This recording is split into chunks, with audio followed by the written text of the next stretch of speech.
接下来看一看香港歌手的第2个颁奖礼，就是音乐颁奖礼。然后1月1号的时候，各个歌手又开始收礼物啦。那最大的赢家是谁？大同，拿了5个奖项，非常的厉害。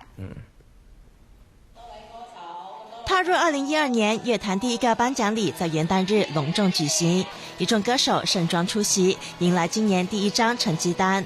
这次方大同状态大勇，一口气拿下至尊歌曲、至尊唱片、作曲人以及唱作人金奖等5个大奖，打败颁奖礼常胜将军陈奕迅，成为当晚大赢家。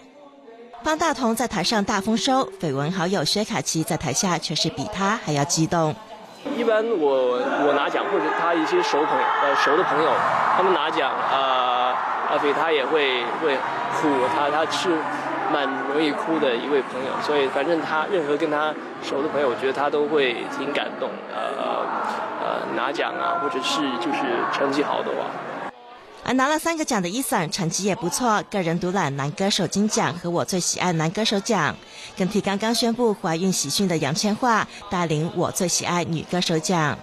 心智啊，不要骚扰他了，我劝大家都不要骚扰他。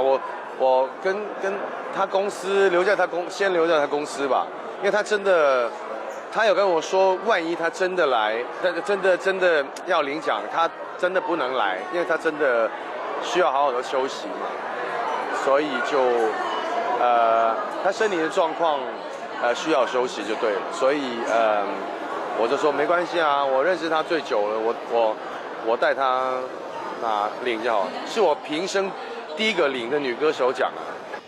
女歌手方面依然是容祖儿丰厚，拿下女歌手金奖等2个大奖，而祖儿的绯闻好友何英诗则捧走女歌手铜奖。这次2人没有避讳绯闻，更大方拥抱祝贺对方。而今年一部《那些年我们一起追的女孩》红遍香港，就连主题曲《那些年》也唱到皆知巷闻，让胡夏首次参加香港颁奖礼便勇夺乐坛我最喜爱歌曲大奖以及10大金曲第2位，打败众多本地的前辈歌手。刚才一直坐在台下，然后我都不知道大家在讲什么。对，因为除非他有字幕在大屏幕，不然我都只能靠就是只有凯彤在帮我翻译，一直在帮我翻译，告诉我这什么时候。对，那其实到说那些年的时候，我也没有听太懂，所以对，因为之前有练过，所以我知道我的名字怎么讲，然后听到那个字的时候听到我的名字才知道，我真的超级紧张的。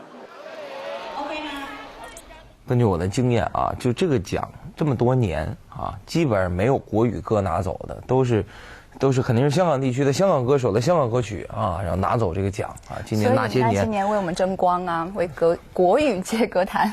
不是好像跟敌人似的哈，就是那些年的确是就火得一塌糊涂哈。这个你看了吗？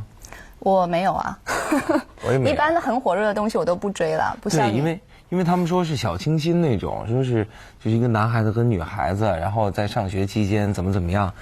我不是那样的呀，我上学期间一直在读书啊，我也不知道这种早恋的电影怎么能够允许它上映呢？是不是？没有，真的我知道那种电影肯定会勾起你那个时候的一些回忆啊，就是追求的一些小。他们玩的都是小清新，我玩的都是重口味。对，适合。